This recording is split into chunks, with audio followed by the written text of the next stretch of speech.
Subscribe করুন অনন্ত দৃষ্টি, click করুন বেল আইকন। ভগবান শ্রীকৃষ্ণ বলেছেন, লোভ, ক্রোধ ও হিংসা মানুষের পরম শত্রু। কেবলমাত্র স্বার্থত্যাগই হল আনন্দ ও সন্তুষ্টির একমাত্র সহজ পথ। জয় শ্রীকৃষ্ণ, রাধে রাধে। নমস্কার বন্ধুগণ, আজ 11ই এপ্রিল 2026। আজকের বাংলার তারিখ হচ্ছে 27শে চৈত্র 1432 বঙ্গাব্দ। আজকের বার হচ্ছে শনিবার।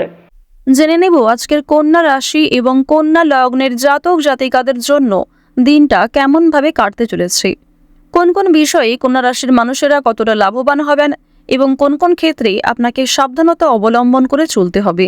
এছাড়াও গ্রহ নক্ষত্রের গোচর এবং কন্যা রাশির জাতক জাতিকাদের চারিত্রিক বৈশিষ্ট্যের উপর ভিত্তি করে শুভ রং, শুভ সংখ্যা, শুভ রত্ন ইত্যাদি উল্লেখ করা হয়েছে। তো বন্ধুগণ, আপনারা মনোযোগ সহকারে ভিডিওটি দেখতে থাকুন। আশা করছি অনেকটা উপকৃত হবেন। ভিডিওটি ভালো লাগলে লাইক করবেন, আপনজনদের সঙ্গে আজকের ভিডিওটি শেয়ার করবেন। মন থেকে ভালোবেসে একটিবার কমেন্টে জয় শ্রীকৃষ্ণ, রাধে রাধে অথবা জয় শনি মহারাজের জয় লিখে যান। মন থেকে ভালোবেসে একটিবার কমেন্টে অবশ্যই জয় শনি মহারাজের জয় লিখে যাবেন। যারা মুসলিম দর্শক বন্ধু রয়েছেন, কমেন্টে ভালোবেসে আপনাদের মহান আল্লাহর নামটি লিখে যান। চলুন প্রথমেই জানবো আজকের বিশুদ্ধ পঞ্জিকা। আজ কৃষ্ণপক্ষের নবমী তিথি। আজকের নক্ষত্র উত্তরাষাঢ়া। আজকের করণ তৈতিল, এরপরে শুরু হয়ে যাচ্ছে গড় করণ। আজকের যোগ হচ্ছে সিদ্ধি। এরপর জানবো আজকের সূর্য এবং চন্দ্র গণনা সম্বন্ধে। আজকের সূর্যোদয়ের সময় সকাল 6টা বেজে 38 মিনিটে, সূর্যাস্তের সময় সন্ধ্যা 6টা বেজে 44 মিনিট ও 26 সেকেন্ডে। আজকের চন্দ্র রাশি হচ্ছে মকর। আজকের দিনে যারা জন্মগ্রহণ করবেন তাদের রাশি হবে মকর রাশি। আজকের চন্দ্রোদয়ের সময় রাত্রি 2টো বেজে 42 মিনিটে, চন্দ্রাস্তের সময় পরদিন দুপুর 12টা বেজে 37 মিনিটে। এরপর জানবো আজকের শুভ সময় এবং অশুভ সময় সম্পর্কে। আজকের দিনের অশুভ সময় হচ্ছে সকাল 6টা বেজে 38 সেকেন্ড থেকে সকাল 7টা বেজে 42 মিনিট ও 29 সেকেন্ড পর্যন্ত। তো আজকের এই অশুভ সময়ে প্রত্যেকেই সতর্ক থাকবেন, সাবধান থাকবেন। এই সময়ে কোনো রকম শুভ কাজকর্ম না করাই আপনাদের জন্য ভালো হবে। আজকের দিনের শুভ সময় অভিজিৎ সকাল 11টা বেজে 57 মিনিট ও 4 সেকেন্ড থেকে দুপুর 12টা বেজে 48 মিনিট পর্যন্ত। তো আজকের এই শুভ সময়ের মধ্যে আপনারা নিজেদের যে কোনো শুভ কাজকর্ম করতে পারেন, যদিও আপনাদের রাশি অনুযায়ী আলাদা করে শুভ সময় উল্লেখ করা হয়েছে। আপনারা চাইলে সেই সময়ের মধ্যেও শুভ কাজকর্ম কিংবা শুভযাত্রা করতে পারেন। তো বন্ধুগণ, চলুন এবার মূল আলোচনায় যাওয়া যাক। যদি কোনো ক্ষেত্রে আপনাদের বুঝতে অসুবিধা হয়ে থাকে কিংবা কোনো রকম মন্তব্য থাকে, আপনাদের মতামত অবশ্যই আমাদের কমেন্ট বক্সে লিখে জানাবেন। জয় শ্রীকৃষ্ণ, রাধে রাধে। জয় শনি মহারাজের জয়। কন্যা রাশি এবং কন্যা লগ্নের মানুষদের প্রথমেই জানিয়ে রাখি যে রাজনীতির লোকেদের সম্মান বাড়তে পারে। যারা রাজনৈতিক বিষয়ে দীর্ঘ সময় ধরে যুক্ত রয়েছেন তাদের জন্য সময়টা ভালো হবে। ফাটকায় অর্থ ব্যয় হতে পারে। পরিবেশ পরিস্থিতি বুঝে আজকে কথাবার্তা বলবেন। স্বাস্থ্যের বিভিন্ন চিন্তা থেকে মুক্তি পাবেন, অর্থাৎ শরীরের যে সমস্ত যন্ত্রণা কিংবা বিভিন্ন রকম ছোটখাটো সমস্যা ছিল সেগুলি অনেকটাই দূরীভূত হবে। তবে শত্রু ভয় বৃদ্ধি পাবে। আজকের দিনে সকালের সময়ে অপরের প্রতি বৈরী মনোভাব থাকতে পারে। তবে অপরের প্রতি অতিরিক্ত আবেগ দেখালে, অতিরিক্ত দুর্বলতা প্রকাশ করলে সেক্ষেত্রে আপনি নিজেই সমস্যায় পড়ে যেতে পারেন। আজকে স্ত্রী এবং সন্তানের জন্য আপনার ব্যয় বৃদ্ধি রয়েছে। এছাড়াও নিজের কিছু শখ আহ্লাদ পূরণ করতে গিয়ে খরচা বৃদ্ধি হতে পারে। সুতরাং একটি বিষয় চেষ্টা করবেন, অযথা ক্ষেত্রে অর্থ বিনিয়োগ না করে যেখানে অর্থ না বিনিয়োগ করলেই নয় সেক্ষেত্রেই অর্থ বিনিয়োগ করার। তবে আজকের দিনে আপনাদের লটারি কিংবা শেয়ার মার্কেটের বিষয়টাও বেশ ভালো থাকবে। সুতরাং আপনারা কম বেশি বিনিয়োগ করতে পারেন, কিংবা যারা প্রতিনিয়ত নিয়ম করে একটা লটারি কেটে থাকেন তাদের জন্য সময়টা ভালো হবে। তবে অতিরিক্ত অর্থ ইনভেস্ট করা আপনাদের মোটেই উচিত হবে না। খুব মোটা অঙ্কের টাকা বিনিয়োগ না করাই আপনাদের জন্য ভালো হবে। পাশের বাড়ির লোকের সঙ্গে সম্পত্তির ব্যাপারে আলোচনা করতে হতে পারে। এছাড়াও অনেক ক্ষেত্রে পাড়া প্রতিবেশী কিংবা আত্মীয়দের সঙ্গেও সমালোচনার সম্মুখীন হবেন। বেশ কিছু ক্ষেত্রে সমালোচনা বাড়বে, কথোপকথন বৃদ্ধি হবে এবং অনেকের সঙ্গেই কিন্তু তর্ক বাড়তে পারে। সুতরাং যতটা সম্ভব চেষ্টা করবেন অযথা ঝামেলায় না জড়ানোর। কোনো ধর্মীয় কাজে দান করতে হতে পারে। এটি অবশ্যই আজ আপনাদের জন্য একটা ভালো কাজ হবে। ধর্মীয় কাজে কিংবা কাউকে সমস্যায় পড়তে দেখলে নিজের সাধ্যমতো অর্থ সহযোগিতা করতে পারেন কিংবা আরও অন্যান্য বিষয়ের দিক থেকেও সাহায্য করতে পারেন, যা অবশ্যই আজ আপনাদের জন্য ভালো হবে।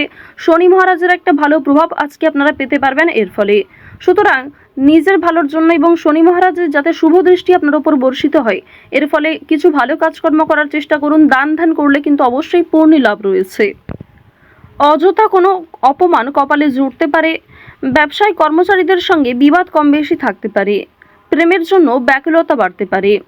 আজকের দিনে জানিয়ে রাখি যে প্রেম সম্পর্ক আপনাদের যেমন মধ্যমভাবে থাকবে, ঠিক তেমনই অতীতের কোনো বিষয় নিয়ে আপনাদের মধ্যে হয়তো নতুন করে সমস্যা সৃষ্টি হতে পারে। তাই অতীতের বিষয় নিয়ে আজ অতিরিক্ত আলোচনা না করাই আপনাদের জন্য ভালো হবে। সেবামূলক কাজে আজকে উন্নতি যেমন রয়েছে, ঠিক তেমনই আগ বাড়িয়ে নিজে থেকে কাউকে সহযোগিতা করতে গেলে কিংবা এমন কোনো মানুষকে দ্বিতীয়বার যদি আপনি ভরসা করেন যে প্রথম ক্ষেত্রে আপনাকে ঠকিয়েছে, সেক্ষেত্রে কিন্তু আবারও আপনাকে ঠকতে হতে পারে। সেক্ষেত্রে অনেক সমস্যায় পড়তে পারেন কিংবা পূর্বের তুলনায় বর্তমানে সমস্যা আরও বেশি আসতে পারে। সুতরাং এমন কাউকে দ্বিতীয়বার ভরসা করবেন না, এমন কাউকে দ্বিতীয়বার সাহায্য করবেন না যে প্রথম ক্ষেত্রে আপনার সঙ্গে প্রতারণা করেছে। আজ আপনার প্রিয় মানুষেরাই কিন্তু আপনাকে বিভিন্ন রকম দিক থেকে দুর্বল করার চেষ্টা করবে, আপনার দুর্বল জায়গায় আঘাত দেওয়ার চেষ্টা করবে। সুতরাং অবশ্যই চেষ্টা করবেন প্রিয় মানুষদের সঙ্গেও বুঝে শুনে কথাবার্তা বলার। অতিরিক্ত রাগ কিংবা অতিরিক্ত ইয়ার্কি ফাজলামোটাও কিন্তু খুব একটা ভালো হবে না। জমি কেনাকাটা করার ক্ষেত্রে সমস্যা আজকে কিন্তু কম বেশি থাকবে। তীর্থ ভ্রমণের জন্য বাড়িতে আলোচনা রয়েছে। আজ সন্ধ্যার পরে কিন্তু ব্যবসায় লাভ হওয়ার সম্ভাবনা রয়েছে কিংবা ব্যবসাপাতির ক্ষেত্রে সন্ধ্যার পরে কোনো ভালো সুযোগ কিংবা ভালো কোনো খুশির খবর পেতে পারেন। গুরুজনদের চিকিৎসার জন্য খরচ বৃদ্ধি হতে পারে। শরীর নিয়ে আজকে খুব একটা সমস্যা না থাকলেও যারা পুরাতন রোগী রয়েছেন তারা অবশ্যই একটু সতর্ক থাকার চেষ্টা করবেন। বাড়িতে কোনো কাজের উচিত মূল্য আপনারা পাবেন না আজকে। বিশেষ করে আপনার সন্তান কিংবা আপনার বাবা মা কেউই আপনাকে খুব একটা আজকে গুরুত্ব দেবে না। সুতরাং পরিবারে আপনি যথেষ্ট সময় দেওয়ার পরও, যথেষ্ট নিজেকে উৎসর্গ করার পরেও খুব একটা গুরুত্ব পরিবারের মানুষদের কাছ থেকে পাবেন না। কর্মস্থানের পরিবর্তন হতে পারে কিংবা দীর্ঘ সময় ধরে যারা একই কাজের সঙ্গে যুক্ত রয়েছেন তাদের জন্য আজকে কিন্তু বেশ ভালো সুখবর আসতে পারে। বেশ কিছু কাজের ক্ষেত্রে পরিবর্তন লক্ষ্য করবেন। নিজের পরিকল্পনা অনুযায়ী কাজকর্ম করতে পারবেন। যারা বেরোজগার জাতক এবং জাতিকা রয়েছেন তাদের প্রত্যাশা পূরণ হবে। বিভিন্ন সামাজিক কার্যক্রমে জড়িয়ে থাকবেন। কাজের চাপ আজকে যেমন কম বেশি থাকবে, ঠিক তেমনই যে কোনো কাজকর্মের ক্ষেত্রে সহকর্মী কিংবা পারিবারিক ক্ষেত্রেও সমর্থন পাবেন। অফিসে ঊর্ধ্বতন কর্মকর্তাদের সঙ্গে সদ্ভাব বজায় রাখবেন। নতুন ব্যবসার দিকে কিংবা নতুন কোনো কাজকর্ম শুরু করতে চাইলে সেই প্রচেষ্টায় ভালো ফল পাবেন। আজ অবশ্যই বিভিন্ন নেশাদ্রব্য জিনিস থেকে একটু দূরত্ব বজায় রেখে চলবেন। আজকের দিনে অবশ্যই যারা সোনার গয়না কিংবা জমি জায়গা ক্রয় বিক্রয়, বাড়িঘর পরিবর্তন, বাড়িঘর নির্মাণ এই সমস্ত বিষয় নিয়ে খুবই চিন্তিত রয়েছেন, তাদের কিছুটা হলেও স্বস্তি মিলবে, কিছুটা হলেও ভালো সুযোগ কিংবা বেশ কিছু সুখবর আপনারা পেতে পারেন। আজকের দিনে কাউকে যেচে পরামর্শ দিতে যাবেন না, সেক্ষেত্রে আপনাদের ক্ষতি হতে পারে কিংবা অনেকেই আপনাকে ভুল বুঝতে পারে। আরও একটি বিষয় জানিয়ে রাখি যে আজ খাবারের প্রতি নিজের লোভ কিংবা টাকার প্রতি নিজের লোভ কিন্তু অবশ্যই সামনে রাখবেন। আজকের দিনে কোনো বিষয়ই অতিরিক্ত লোভ করাটা আপনাদের উচিত হবে না। ওভারঅল আজকের সকাল থেকে রাত্রি পর্যন্ত সময়টা বেশ ভালোভাবেই কাটতে চলেছে। প্রত্যেকটা বিষয় যেমন মধ্যম থেকে কম বেশি ভালো হতে পারে, ঠিক তেমনই আপনাকেও বেশ কিছু ক্ষেত্রে খেয়াল রেখে চলতে হবে, সাবধানতা অবলম্বন করতে হবে। তো কন্যা রাশি এবং কন্যা লগ্নের মানুষদের গ্রহ নক্ষত্রের গোচর অনুযায়ী আজকের সবথেকে শুভ রং হচ্ছে লাল, শুভ সংখ্যা 10, শুভ দিক হচ্ছে উত্তর দিক, শুভ রত্ন হচ্ছে লাল প্রবাল। আজকের সবথেকে শুভ সময় সকাল 9:56 থেকে দুপুর 12:07 পর্যন্ত। আপনারা ভালো থাকুন, সুস্থ থাকুন, সর্বদা সতর্ক থাকুন। আজকের দিনটা আপনাদের ভালো কাটুক। জয় শনি মহারাজ।